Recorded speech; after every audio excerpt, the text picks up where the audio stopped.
Hello friends, मैं हूं अर्जुन। आज की इस वीडियो में बनाएंगे हम कुछ कार्टून स्केचेस या फिर कैरिकेचर्स। इनके ऊपर हम थोड़ी सी बात करेंगे। मैं आपको डिटेल में एक और वीडियो में समझाऊंगा जो कि लॉन्ग सेशन है। आज मैं आपको सिर्फ एक टेक्निकल चीज़ें की बात करूंगा।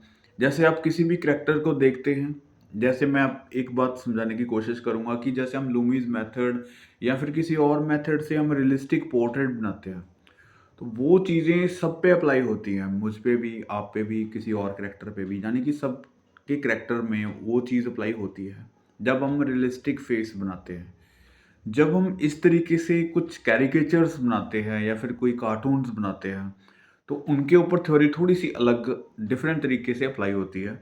जैसे यहाँ पे आप देख रहे हैं, मैं आपको समझाने की कोशिश करूँगा कि फोरहेड बहुत छोटा है या फिर हेड उसका बहुत छोटा है, ठीक है। नीचे वाला पार्ट जो है परमानेंट है। परमानेंट मीनिंग थोड़ा सा बड़ा है अगर फेस के अकॉर्डिंग हम देखते हैं। तो ये मुस्टैचस से पीछे जो बियर्ड वाला पार्ट है वो काफ़ी बड़ा है। नेक काफ़ी ज़्यादा ब्रॉड है, ठीक है। शोल्डर बहुत ही छोटे हैं और नीचे वाला पार्ट और ज़्यादा हैवी होगा।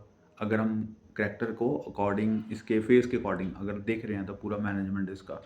तो मैं आपको ये चीज़ की क्लैरिटी देता हूँ कि जब भी कोई कैरेक्टर आपके सामने है, उसका कुछ ना कुछ ऐसा होता है, जैसे फेस में आईब्रो हो या फिर आईज हो या फिर नोज हो, लिप्स हो, चिन हो, या फिर उसका हेयर स्टाइल हो, तो कहीं ना कहीं उनका करैक्टर जो है उसी की वजह से आ रहा होता है।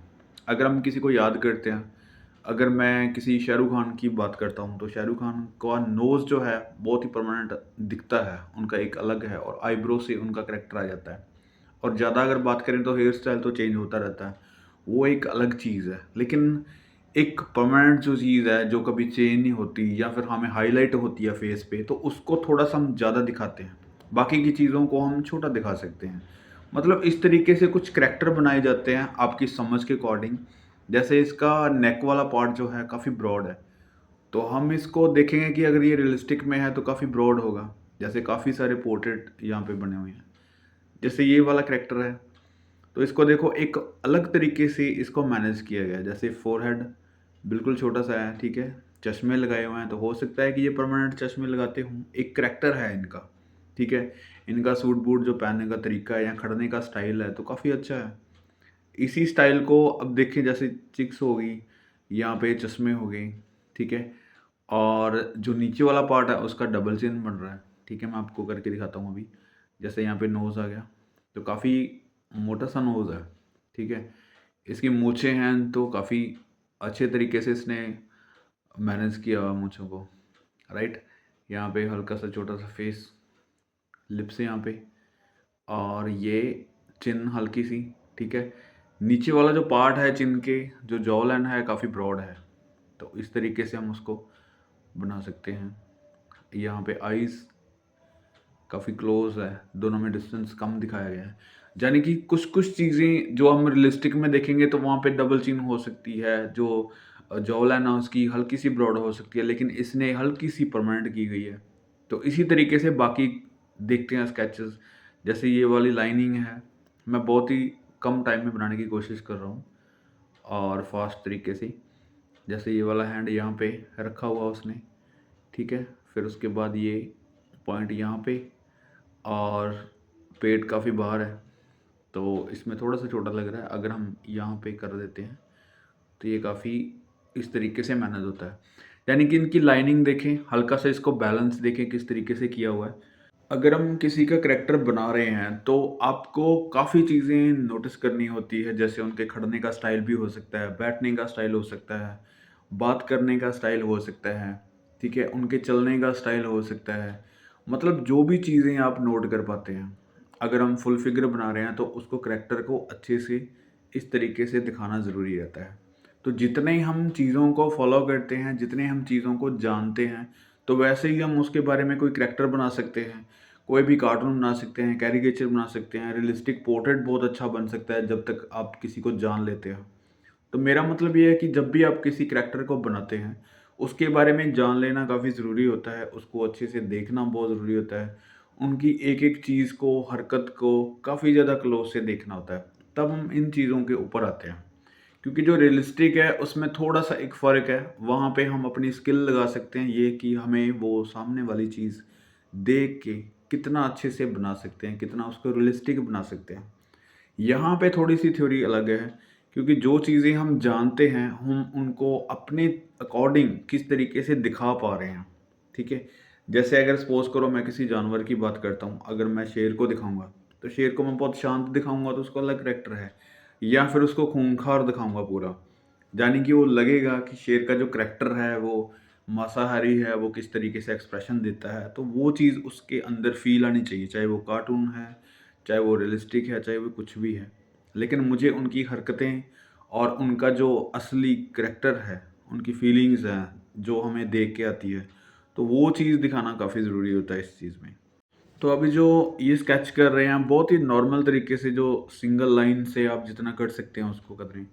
ज़्यादा डिटेलिंग की ज़रूरत नहीं है। एक स्केच जैसे हम करते हैं, रैपिड स्केचेस करते हैं, एक नॉर्मल स्केच करते हैं, वैसे ही इनकी स्टडी करके देखें। लेकिन आपको इन चीज़ों को फ़ॉलो करना है, जैसे बॉडी लैंग्वेज है उनकी, करने का स्टाइल है, किसी चीज़ को पकड़ने का स्टाइल है, या फिर जितने भी हम पोर्ट्रेट्स, फिगर्स जो रियलिस्टिक में किए हैं, रियलिस्टिक आर्ट में किए हैं या फिर एक्चुअल में किए हैं, तो उनको हम कितना चेंज कर पाते हैं, उनमें चेंजेस क्या-क्या चीज़ें आ रही हैं, ठीक है? इनके ऊपर थोड़ा-सा काम करना ज़रूरी है। रियलिस्टिक में इनकी इतनी ज़्यादा हाइट नहीं हो सकती, जैसे फेस के अकॉर्डिंग हम 7.5 या फिर 4 या फिर 5 या इस तरीके से हम इनके नहीं ले सकते। हमें उनके करैक्टर के बारे में जानना है कि फेस बहुत बड़ा भी हो सकता है, नीचे करैक्टर बहुत छोटा भी हो सकता है। मैं आपको सिंपली बता रहा हूँ कि क्या-क्या चीज़ें हम मास्टर स्टडी में नॉलेज लेते हैं, क्या-क्या चीज़ें आपको पता होनी चाहिए, ठीक है?